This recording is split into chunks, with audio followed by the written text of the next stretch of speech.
इस लाचार औरत को कुछ लोग बुरी तरह पीट देते हैं, लेकिन उन्हें कहाँ पता था कि उसका पति दुनिया का सबसे खतरनाक शूटर है। इस बार उसके निशाने पर एक बड़ा टारगेट था, जिसे ठिकाने लगाने के लिए वह कई दिनों से एक सुनसान गोदाम में डेरा डाले हुए था। उसकी नजरें 24 घंटे खिड़की के रास्ते सीधे अपने टारगेट के आलीशान घर पर टिकी रहती थी। दिन से रात और रात से सुबह हो जाती, पर उसका सब्र नहीं टूटता। लेकिन जब लगातार 5 दिनों तक टारगेट का कोई अता पता नहीं चला, तो उसे अपनी छुपने की जगह से बाहर निकलना पड़ा। वह राशन खरीदने के बहाने मार्केट गया, जरूरी सामान लेने के बाद अपने सीक्रेट बॉस को फोन घुमाया और सिचुएशन की पूरी रिपोर्ट दी। दूसरी तरफ से भारी आवाज में आदेश आया, काम तमाम करो और अपना हिस्सा लेकर यहाँ से रफू चक्कर हो जाओ। किलर ने भी ठंडे दिमाग से वादा किया कि खेल जल्द ही खत्म होगा। गोदाम में वापस लौटने से पहले वह कुछ देर के लिए टारगेट के बंगले के ठीक सामने जाकर बैठ गया। वह बहुत बारीकी से वहाँ के बॉडीगार्ड्स, सुरक्षा के इंतजाम और वहाँ आने जाने वाले लोगों के डेली रूटीन को अपने दिमाग में नोट कर रहा था। पूरा ढांचा समझने के बाद वह वापस अपनी डार्क प्रोफाइल में लौट आया। उसने अपनी स्नाइपर गन को रीअसेंबल किया, पोजीशन सेट की और ट्रिगर पर उंगली टिकाकर इंतजार करने लगा। रात गहरी हो चुकी थी। उसने अपने दांत साफ किए और बेड पर लेट गया, लेकिन वह गहरी नींद में नहीं था। उसकी घड़ी में हर 10 मिनट का अलार्म सेट था। अलार्म बजता,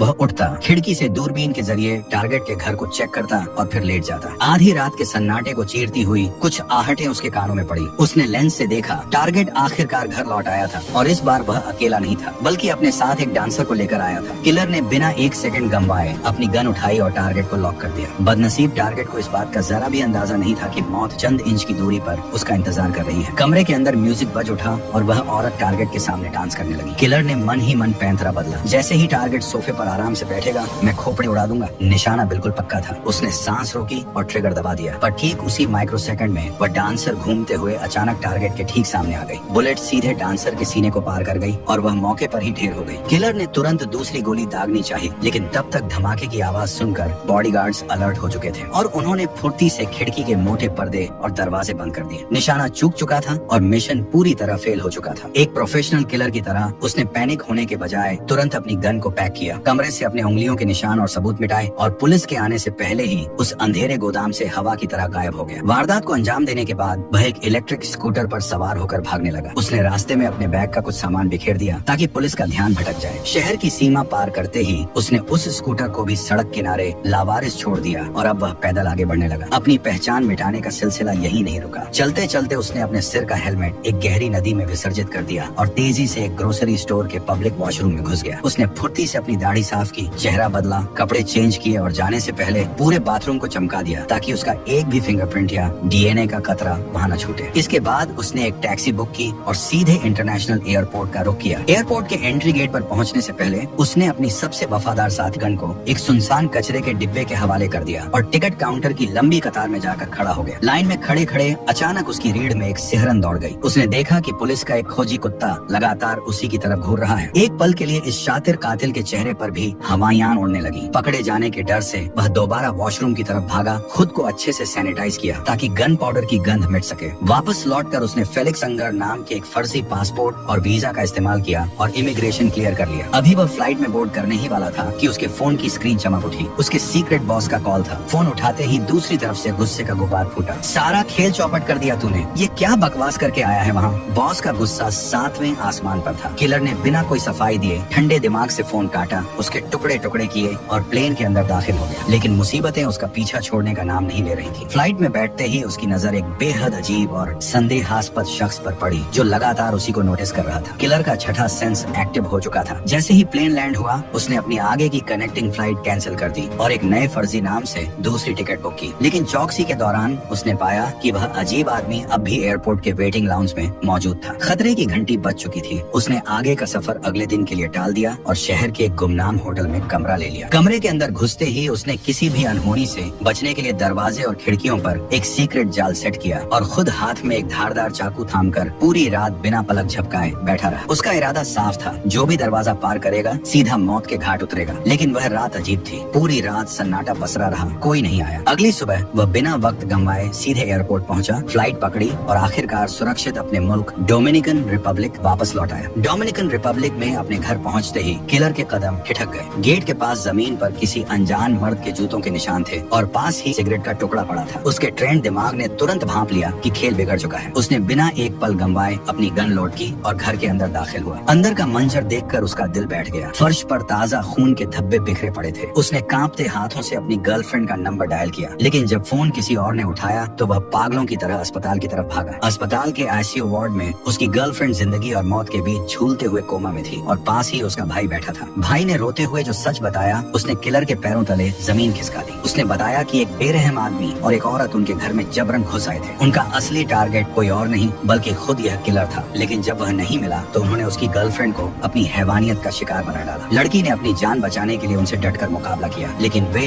उस पर भारी पड़े। अधमरी हालत में जब वह किसी तरह वहाँ से बचकर भागी तो उसने देखा कि वे दोनों हमलावर एक हरे रंग की छत वाली टैक्सी में बैठकर फरार हो गए। अपनी मोहब्बत को इस हाल में देखकर उस पत्थर दिल कातिल की आंखों में आंसू आ गए। वह पूरी रात अस्पताल के उस ठंडे कमरे में अपनी गर्लफ्रेंड का हाथ थामे बैठा रहा। देर रात जब लड़की को होश आया तो उसने रोते हुए वह खौफनाक दास्तान बयां की। वे मुझे तड़पा रहे थे, टॉर्चर कर रहे थे ताकि मैं तुम्हारे ठिकाने का राज उगल दूं। मैंने सारा दर्द सह लिया लेकिन तुम्हारा सौदा नहीं किया। उसका निस्वार्थ प्यार देखकर किलर के अंदर का शैतान जाग उठा। उसने तय कर लिया कि जिसने भी यह किया है उसकी मौत अब तय है। उसी रात वह अपने घर लौटा और फर्श के नीचे छुपाए हुए हथियारों का एक भारी भरकम संदूक बाहर निकाला। अब वह किसी को बख्शने के मूड में नहीं था। अगले दिन वह अपनी गाड़ी लेकर शहर की सड़कों पर निकल पड़ा। उसके पास उन कातिलों तक पहुंचने का सिर्फ एक ही सुराग था, वह हरे रंग की छत वाली टैक्सी। उसने पूरे शहर का कोना कोना छान मारा, हर चौराहे और गली में उस गाड़ी को तलाशा। जब सीधा रास्ता काम नहीं आया तो उसने अपनी रणनीति बदल दी। आधी रात के सन्नाटे में वह सीधे उस टैक्सी कंपनी के हेड ऑफिस में घुस गया। उसने सीधे मैनेजर के केबिन में दस्तक दी और गन पॉइंट पर उसे बंधक बना लिया। उसने ऑफिस के कंप्यूटर सिस्टम को हैक किया और उस खास रात का पूरा ट्रैवल डेटा खंगालने लगा। उसे उस टैक्सी ड्राइवर का नाम और नंबर चाहिए था जो उन दोनों हमलावरों को उसके घर से लेकर भागा था। जैसे ही स्क्रीन पर ड्राइवर की कुंडली सामने आई, उसने उसकी फाइल प्रिंट की और वहाँ से हवा की तरह गायब हो गया। अगली सुबह वह टैक्सी स्टैंड के बाहर किसी शिकारी की तरह घात लगाकर बैठ गया और ड्राइवर के आने का इंतजार करने लगा। जैसे ही ड्राइवर अपनी शिफ्ट के लिए आया, किलर ने एक पैसेंजर का नाटक किया और चुपके से उसकी टैक्सी की पिछली सीट पर सवार हो गया। उस ड्राइवर को अंदाजा भी नहीं था कि आज उसने अपनी गाड़ी में किसी सवारी को नहीं बल्कि साक्षात मौत को बिठाया है। गाड़ी शहर की सड़कों पर दौड़ रही थी और पीछे बैठा जल्लाद सही मौके का इंतजार कर रहा था। रास्ते में जब ड्राइवर ने कुछ पूछने के लिए पीछे मुड़कर देखा तो उसका हलक सूख गया। पीछे एक ठंडी गन की नली सीधे उसकी तरफ तनी हुई थी। ड्राइवर को लगा कि यह कोई मामूली लुटेरा है, इसलिए उसने तुरंत अपना बटुआ निकाला और किलर के आगे कर दिया। लेकिन इस कातिल को चंद रुपयों की भीख नहीं बल्कि अपने दुश्मनों का पता चाहिए था। उसने गन को ड्राइवर की खोपड़ी से सटाया और कड़कती आवाज में पूछा, उस रात उन 2 पैसेंजर्स को मेरे घर से उठाकर कहाँ छोड़ा था? अपनी जान पर बनी देख ड्राइवर का दिमाग बिजली की तरह दौड़ा और उसने डरते डरते सब सच उगलना शुरू कर दिया। उसने बताया, सर, मैंने उन दोनों को एक प्राइवेट चार्टर्ड एयरपोर्ट से पिक किया था और आपके बंगले तक छोड़ा था। मैं बाहर ही गाड़ी रोककर उनका इंतजार कर रहा था। जब वे वापस आए तो दोनों लहूलुहान और घायल लग रहे थे। खास तौर पर उस आदमी के पैर में बहुत गहरी चोट लगी थी। मुझे लगा बड़े लोग हैं, एयरपोर्ट से आना जाना है, इसलिए मैंने कोई सवाल नहीं पूछा और उन्हें वापस उसी प्राइवेट एयरपोर्ट पर ड्रॉप कर दिया। मुझे मेरे पैसे मिल गए सर, मेरा इस सब से कोई लेना देना नहीं है, मुझे मत मारना। सारे सुराग मिल चुके थे। कातिल के दिमाग में अब उन दोनों दुश्मनों का पूरा रूट मैप साफ था। उसने ठंडे लहजे में ड्राइवर को आदेश दिया, गाड़ी को किसी सुनसान जगह की तरफ मोड़ो। ड्राइवर गिड़गिड़ाने लगा, सर, आप जो कहेंगे मैं करूंगा, मैंने सब सच बता दिया, मुझे छोड़ दो। लेकिन प्रोफेशनल किलर कभी गवाह नहीं छोड़ते। इससे पहले कि ड्राइवर कुछ और समझ पाता, किलर ने उसे मौत की नींद सुला दिया। ड्राइवर का खेल खत्म करने के बाद कातिल ने एक बार फिर अपनी पहचान बदली। एक नए जाली पासपोर्ट और टिकट के दम पर वह सीधे न्यू ऑर्लिन्स जाने वाली फ्लाइट में सवार हो गया। उसका मकसद साफ था, उन दोनों शिकारियों को ढूंढना जिन्होंने उसकी मोहब्बत को लहूलुहान किया था। न्यू ऑर्लिन्स पहुंचते ही उसने अपनी ट्रैकिंग मिटाने के लिए एक वैन किराए पर ली और अपने एक सीक्रेट स्टोरेज हाउस पहुंचा। वहाँ से उसने कुछ चुनिंदा हथियार, साइलेंसर और नया ID कार्ड निकाला। वैन की नंबर प्लेट बदलते ही वह सीधे एक कमर्शियल क्लीनिंग कंपनी, सफाई एजेंसी के दफ्तर गया और खुद को बतौर सफाई कर्मचारी रजिस्टर करवा लिया। वर्दी और सफाई का जरूरी सामान लेकर वह सीधे अपनी ही एजेंसी के हेड ऑफिस यानी अपने सीक्रेट बॉस की कॉर्पोरेट बिल्डिंग के सामने जा खड़ा हुआ। अंदर घुसने के लिए सफाई वाले का भेष सबसे मुफीद था, लेकिन तभी उसे पता चला कि हाई सिक्योरिटी जोन होने की वजह से अंदर जाने के लिए डिजिटल एक्सेस पास की जरूरत थी। वह समझ गया कि जल्दबाजी में गेम बिगड़ सकता है, इसलिए वह सही मौके का इंतजार करने लगा। तभी उसकी नजर एक डिलीवरी वैन पर पड़ी जो बिल्डिंग के अंदर भारी सामान ले जा रही थी। किलर के शातिर दिमाग ने तुरंत एक पैंतरा चला। उसने कचरे का एक बड़ा कंटेनर उठाया और दरवाजे की तरफ इस तरह बढ़ने लगा। अंदर पहुंचते ही किलर ने थोड़ी देर पोंछा लगाने का नाटक किया और जैसे ही डिलीवरी बॉय वहां से हटा, उसने अपनी वर्दी के नीचे छुपाया हुआ हथियार बाहर निकाल लिया। वह सीधे अपने बॉस के केबिन की तरफ बढ़ा। दरवाजा खोलते ही उसकी नजर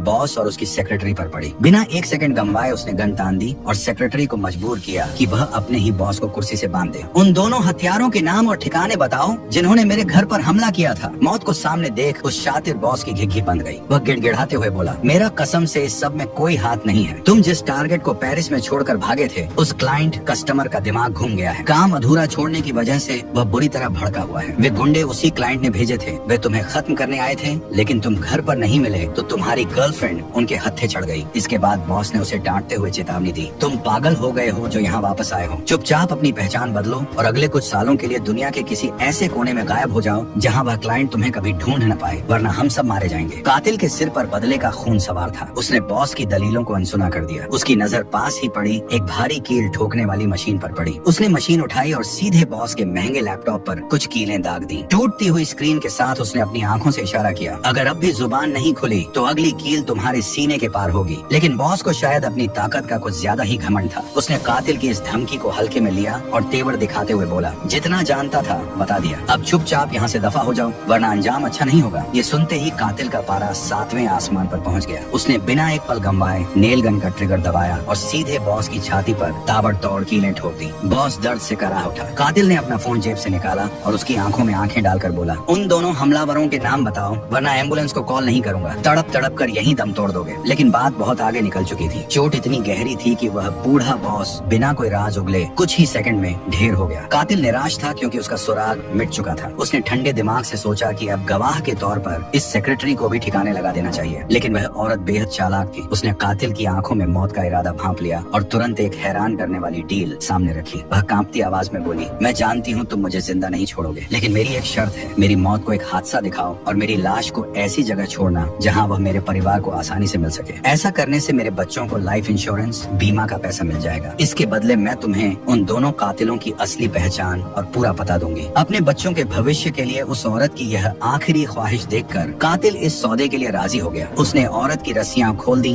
और फिलहाल के लिए उसे छोड़ दिया। इसके बाद उसने बॉस की भारी लाश को एक प्लास्टिक में लपेटा, उसे उसी कचरे के बड़े कंटेनर में डाला, दफ्तर से खून के सारे निशान साफ किए और सेक्रेटरी के घर की तरफ चल पड़ा। रास्ते में मौत को इतने करीब देखकर उस औरत की हिम्मत जवाब दे गई। वह रोते हुए अपनी जान की भीख मांगने लगी, तुम जो कहोगे मैं वो करने को तैयार हूँ, प्लीज मुझे मत मारो। लेकिन कातिल के चेहरे पर कोई भाव नहीं था। जैसे ही वे उसके घर के गैराज के पास पहुँचे, औरत ने खुद को बचाने के लिए पूरी ताकत से चीखना शुरू कर दिया ताकि कोई पड़ोसी उसकी आवाज सुन सके। लेकिन उस सुनसान इलाके में उसकी आवाज सुनने वाला कोई नहीं था। कातिल ने फुर्ती से उसे दबोचा, गैराज का दरवाजा खोला और गाड़ी को अंदर कर दिया। मौत का समय करीब देखकर औरत ने आखिरकार दोनों हमलावरों का नाम उगल दिया। साथ ही उसने अपनी दराज से एक गुप्त पोस्ट कार्ड निकाला जिस पर उस असली मास्टरमाइंड क्लाइंट का पता लिखा था जिसने इस खूनी खेल का ऑर्डर दिया था। अपना सुराग हाथ लगते ही कातिल ने अपने सौदे का आखिरी हिस्सा पूरा किया। उसने बिना कोई दर्द दिए झटके से उस औरत की गर्दन मरोड़ दी और लाश को सीढ़ियों से नीचे धक्का दे दिया ताकि पुलिस को यह महज एक घरेलू एक्सीडेंट लगे और उसके मासूम बच्चों को इंश्योरेंस के पैसे मिल सके। सेक्रेटरी के घर से निकलने के बाद कातिल सीधे अपने खुफिया स्टोरेज यूनिट पहुंचा। सबूतों को पूरी तरह मिटाने के लिए उसने अपने बॉस की लाश को वहीं जलाकर खाक कर दिया। अगली सुबह उसने एक सुनसान पुल पर जाकर उस बची खुची राख को हवा के हवाले कर दिया ताकि किसी को भनक तक न लगे। उस रात उसने किराए की वैन को अंदर बाहर से अच्छी तरह साफ किया, नकली नंबर प्लेट को ठिकाने लगाया और अगले दिन उसे रेंटल कंपनी को वापस सौंप दिया। अब उसकी राहों के सारे कांटे साफ थे और उसकी मंजिल थी फ्लोरिडा, जहाँ उसकी गर्लफ्रेंड को टॉर्चर करने वाले दोनों शिकारी छिपे बैठे थे। फ्लोरिडा पहुंचकर उसने अपनी रणनीति बनाई। उसने तय किया कि पहले वह उस मर्द कातिल को ठिकाने लगाएगा और फिर उस औरत की बारी आएगी। उसने पोस्ट कार्ड के पते का पीछा करते हुए उस मेल किलर के ठिकाने की रेखी शुरू की। घर के बाहर कुछ लोग एक पालतू कुत्ते के साथ वक्त बिता रहे थे। कातिल की नजरें घूमते हुए अचानक उनमें से एक शख्स पर जाकर टिक गई। वह चलने में थोड़ा लंगड़ा रहा था। यह वही पैर की चोट थी जिसका जिक्र उस टैक्सी ड्राइवर ने किया था। शिकार की पहचान हो चुकी थी। पूरा दिन वह बाज की तरह घर के बाहर मंडराता रहा। शाम ढलते ही उसने देखा कि वे लोग पास के कसीनो की तरफ निकल पड़े हैं। कातिल ने साए की तरह उनका पीछा किया और कसीनो के अंदर भी उन पर पैनी नजर रखी। रात के करीब 12 बजे वह लंगड़ाता हुआ किलर आखिरकार अकेला अपने घर लौटा। बदले का काउंटडाउन शुरू हो चुका था। कातिल दबे पांव अहाते के अंदर दाखिल हुआ, लेकिन तभी रखवाले कुत्ते ने उसे देख लिया और जोर जोर से भौंकने लगा। कातिल ने तुरंत अपनी जेब से नशीली दवा, मिला हुआ गोश्त का टुकड़ा उसकी तरफ फेंक दिया। कुछ ही पलों में कुत्ता गहरी नींद सो गया। रास्ता साफ होते ही कातिल जैसे ही घर के अंदर घुसा, अचानक अंधेरे से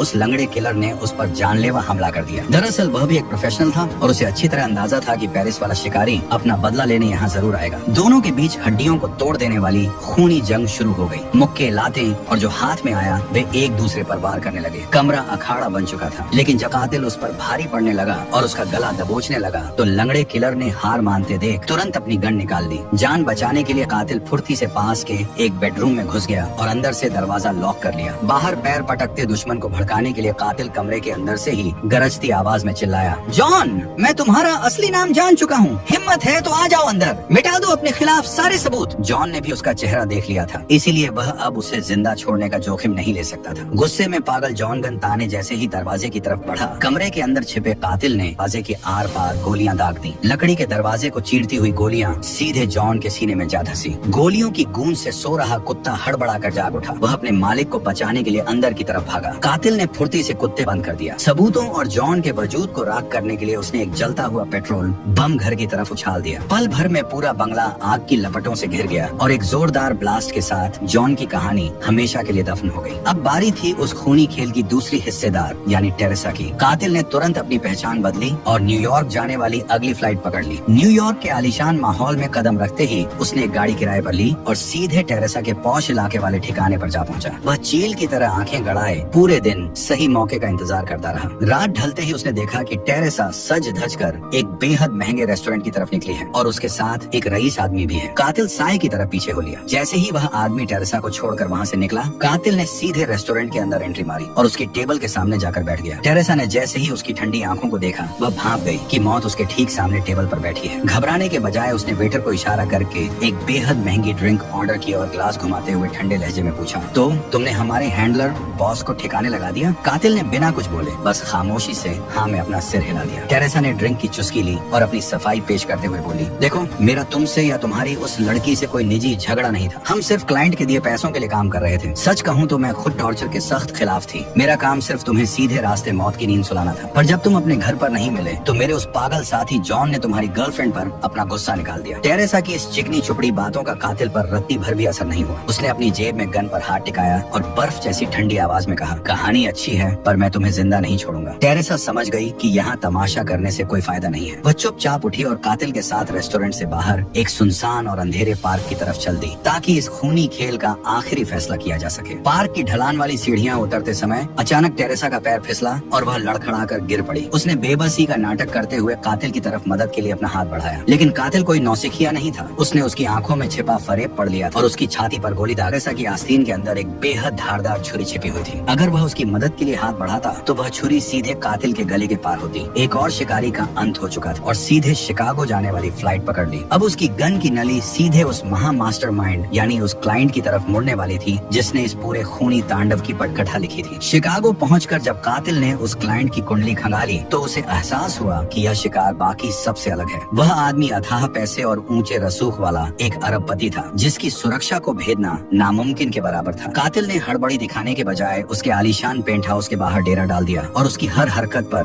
बाज जैसी नजर रखने लगा। एक सुबह जैसे ही वह रईस अपनी गाड़ी लेकर गैराज से बाहर निकला, कातिल एक आम राहगीर की तरह टहलता हुआ फुर्ती से गैराज के अंदर घुस गया, लेकिन आगे का रास्ता ब्लॉक था। अंदर का मुख्य दरवाजा एक हाईटेक डिजिटल लॉक से बंद था। कातिल ने बिना देर किए उस ताले की एक क्लियर फोटो ली और तुरंत डार्क वेब पर उसकी तकनीक को डिकोड करने में जुट गया। इस अभेद्य सुरक्षा को तोड़ने के लिए उसने एक स्पेशल की कार्ड क्लोनिंग डिवाइस ऑर्डर किया। डिवाइस के डिलीवर होने तक उसने अपने सारे सेफ हाउस और बैंक अकाउंट्स खंगाले और अपनी पूरी दौलत एक सुरक्षित मुल्क में जेफरसन नाम के एक बेनामी अकाउंट में ट्रांसफर कर दी ताकि इस मिशन के बाद उसका कोई नामो निशान न बचे। इसके बाद उसने ब्लैक मार्केट के एक लोकल डीलर से कुछ बिना नंबर वाली बंदूकें खरीदी। जैसे ही उसका क्लोनिंग डिवाइस आया, उसने अपना खेल शुरू कर दिया। वह क्लाइंट जिस आलीशान गगनचुंबी इमारत में रहता था, कातिल ने उसी फ्लोर के VIP जिम का एक सेशन बुक किया। वहाँ उसने चालाकी से एक सफाई कर्मचारी का वर्कर पास चुराया और अपने क्लोनिंग डिवाइस से उसका एक हूबहू डुप्लीकेट की कार्ड तैयार कर लिया। उसी शाम वह उस फर्जी कार्ड की मदद से सुरक्षा घेरे को चीरता हुआ सीधे उस अरबपति क्लाइंट के बेडरूम में जा धमका। अचानक एक अनजान शख्स को हाथ में गन लिए अपने सामने देख क्लाइंट के होश उड़ गए। वह घबरा कर चिल्लाया, तुम कौन हो